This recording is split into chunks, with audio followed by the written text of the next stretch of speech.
வில்லும் மீனும் ஆளும் அரசே வாக்கில் நின்றிட வேண்டினோம். வியாழக்கிழமை வாரந்தோறும் தீபமேற்றியே போற்றினோம்.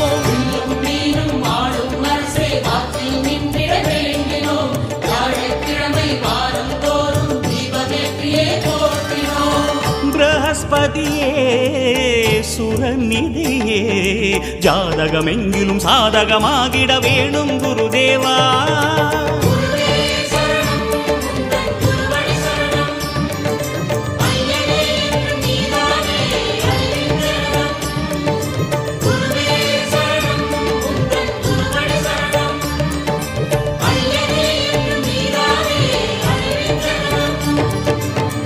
குரு பகவானே சரணம், கோடி நலம் அருளும் பார்வையின் ஈசா பதம் சரணம்.